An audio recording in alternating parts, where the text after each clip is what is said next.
CBS Evening News with Thalia Ashuris. Good evening, everyone. 5 days after Hurricane Katrina battered the Gulf Coast and swamped New Orleans, the flow of supplies in and the transport of victims out seem to have finally gained momentum. Here's the latest. Evacuation operations are now concentrated on the New Orleans Convention Center, where an estimated 30,000 people had been stranded. Rescue officials say 5,000 people have been plucked off rooftops, but they have no idea how many are still isolated in their homes. The Pentagon is sending 7,000 soldiers and Marines, along with 10,000 more National Guard troops, into the region over the next 3 days. The major U.S. airlines have started an unprecedented airlift of victims from Louis Armstrong Airport, while the federal government announced it is chartering 3 Carnival Cruise Line ships to house evacuees for the next 6 months. And more fires are burning across New Orleans, some caused by ruptured gas lines, others because of arson. We have correspondents across the hurricane zone tonight. John Roberts in New Orleans heads up our coverage. John? Good evening to you, Thalia, and forgive me if I have to speak up a little bit, but a National Guard helicopter has just landed at their base of operations right here beside us. The National Guard is still very needed in this city because the humanitarian crisis here in New Orleans is far from over, and we still have no reliable estimate of the number of dead. But there are signs tonight that the very worst of the crisis may be easing at last. Relief and assistance are more visible with each passing hour. And for the thousands of survivors who have just barely been hanging on, the turnaround has not come a moment too soon. It was the answer to a week of prayers, a massive evacuation of survivors on the west side of New Orleans. This is probably the biggest civilian airlift in the history of the United States, but this is unprecedented. Helicopter after helicopter arrived to take away people who were literally on their last legs. Most of these people, pregnant, children, people who can't walk. 10,000 people had been out here. You gotta help us. And for the ones remaining, a way out couldn't come fast enough. We need buses. That's all we asking for right now. So we can move on, go take us a bath, get us some rest, get us some food. God bless you. The operation was a godsend, but the fact it was 5 days in coming didn't sit well. If you can take care of another country, what about home? That was a message echoed by almost everyone here, including New Orleans Mayor, who said this to President Bush. The response was just not good enough, and we needed help. I think the nation woke up to this issue, and I think the nation started to demand that something be done, and things are getting done. Thank you. By late this afternoon, the Superdome was all but evacuated, and the National Guard had also made a good dent in the 30,000 storm victims who'd lived in the squalor at the convention center. We should all go to heaven because I feel like we've lived through hell. Listen, right now, if I ever get out this city, I'll never come back again. I'm just so depressed and stressed out. It was still a scene out of a war zone downtown. On litters and in wheelchairs, paramedics carted the sick and injured to safety. People were carried out on anything that could carry them. Captain Joel Lynch just got back from a tour of duty in Iraq. His impressions of all this? You're near the convention center. You've been there. You've smelled how bad it is. You see the people in despair and the thousands of them in the street. It wasn't that bad in Baghdad. There is one ray of light tonight. As quickly as things had been deteriorating here, New Orleans Mayor told me late today he believes they may have turned a corner. Heartening though the individual signs of improvement around this city may be, they do not disguise the very real medical crisis that still threatens the most vulnerable of those who remain. Byron Pitts has spent the day with the medical personnel who have been waging a battle against very tough odds. Tonight in New Orleans, there is no shortage of good intentions. But good intentions alone cannot save lives. Volunteer James Clark, a paramedic from Sacramento, California, drove his own car, brought in his own medical supplies. I would call it organized chaos. Organized chaos. Yeah. He's watched 3 elderly women die at the New Orleans Convention Center in the past 3 days. It's bad here. It could well be worse at the airport. Senate Majority Leader Bill Frist toured today. 30 people have died here since Wednesday. triage is going on and going on in a very well and a coordinated way. There's a huge backlog of people. People continue to come in, and it's obviously going to be days before we can get full control.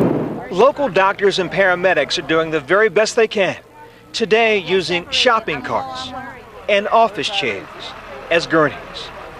Their emergency vehicle, a U-Haul truck. Dr. Juliette Saucy is director of the New Orleans EMTs. Everyone on her staff lost their homes. They've all been in the same clothes since Sunday. But still they do what they've been trained to do. We have about 71 of us in combination with the military, but we can use all the help we can get. 71. By this afternoon, the National Guard had started airlifting patients, the elderly and children from flooded hospitals downtown, to refugee camps outside the city. Beverly Perry is 62, retired New Orleans school administrator. She's also diabetic. You have enough medicine? No, because I'm on insulin twice a day. So this week I've been taking it once in the morning, trying to stretch it. Working with very few medical supplies and even less sleep, those with the best of intentions are wearing thin. I was so mad yesterday I almost went home because I just felt like I couldn't do anything. And then I drove about 130 miles outside of Louisiana, or outside of New Orleans, and just turned around and came back. I didn't know what I could do today or if I could do anything, but I figured I'm better used here than I am back home. James Clark estimates he's gotten about 8 hours sleep since Tuesday. He's treated about 800 patients, but he's finally reached the end of his rope, so he is headed back to California tomorrow.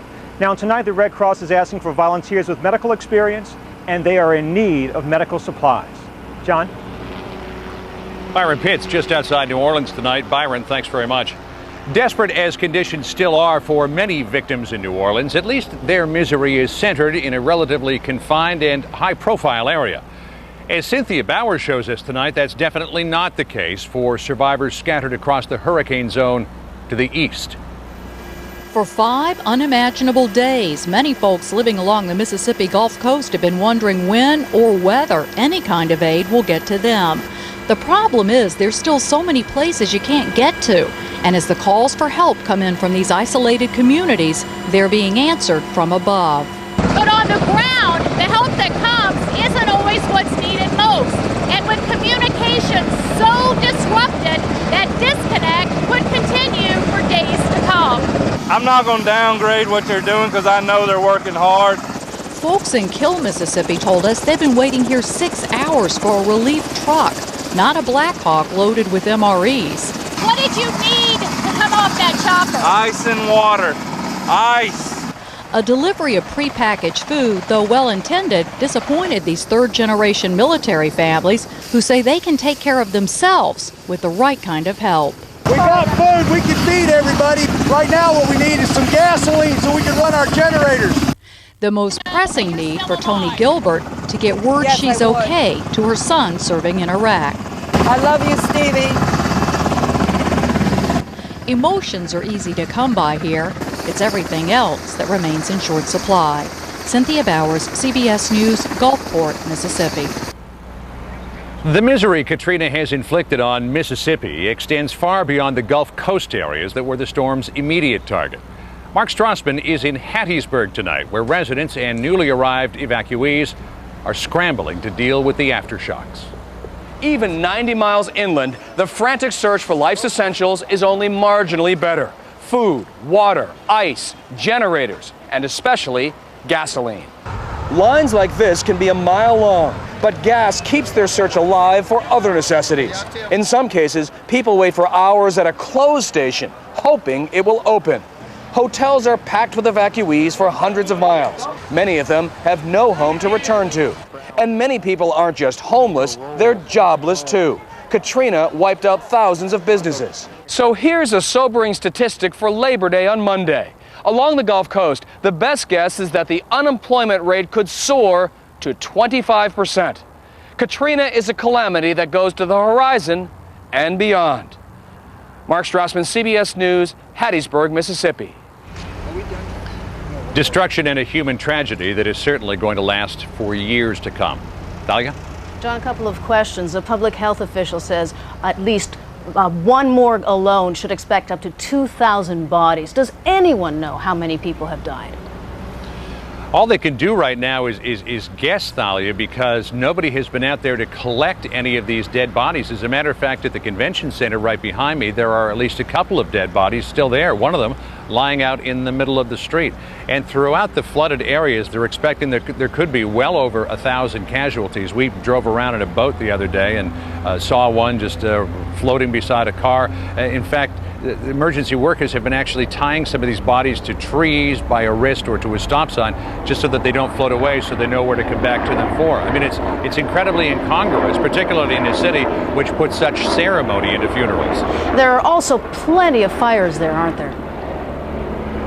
There are almost every day something else sets ablaze. Yesterday, a chemical warehouse blew up. Then later on in the day, there was a large fire at a small boutique downtown hotel. Today, Saks Fifth Avenue caught on fire, and they just don't have, even with all this water around them, the water to fight fires. Thalia? John Roberts, thank you very much. And still ahead on tonight's CBS Evening News.